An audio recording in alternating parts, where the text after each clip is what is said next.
We partnered with Jarboe's to give back to the community, and it's very easy to just give blindly. One of the things that we liked about working with Jarboe's is they had this great idea to give back to those who give, because they don't think to give for themselves. Jarboe said, we want you to find 4 people that are more than deserving of this money, and then we found way more than 4, and they doubled up because that's how excited they were. Scott's done so many cool things. I got to talk to him a little bit one-on-one before this. He co-founded My Daily Armor Ministries and started feeding the homeless in Louisville a little over a year ago.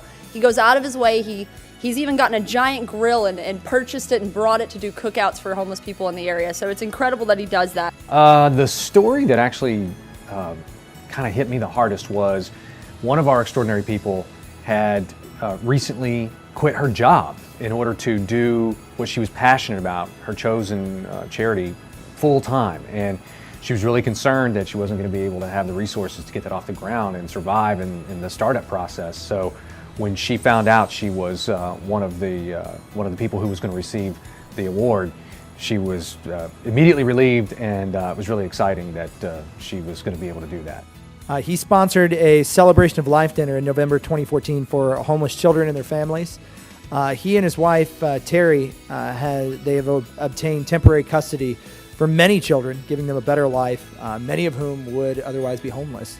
The thing that was, I guess, most interesting is that I think we get caught up in our day-to-day lives, and we get busy, and we don't think about what people do to help and to give back. And you start going through essay after essay and, charity after charity that these people are starting and contributing to, and it kind of blows your mind how many people in our community actually give back a lot and spend a lot of their time dedicating it to helping others. Over 300 youth are now trained on how to avoid becoming a victim of human trafficking thanks to Amy. And her awareness campaign has also been adopted as TJ Maxx's charity of choice. It's a partnership that's propelled the message throughout the region. So it's incredible that we were able to find people, give them this money, make a big difference, and to see the gratitude on these people's faces, because they aren't keeping that money for them. All of them said they're going to take it back out and put it back into the community, which is even more heartwarming. Hearing you say that you had just run out of shipping money for these last couple packages before Christmas, it was very moving to hear that that was one of your first responses when we told you about this.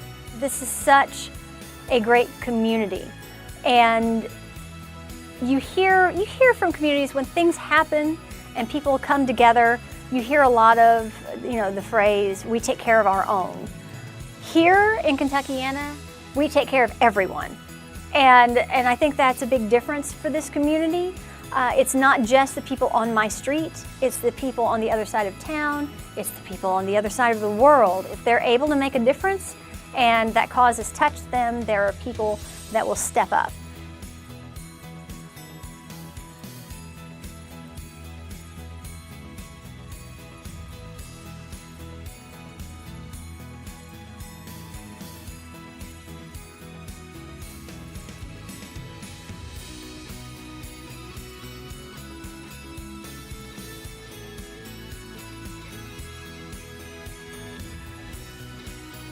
If you want to make a big difference in this community, don't let anything you have with you stop you from doing it. Don't think you're too small to make a difference. Don't think you're too small to help somebody.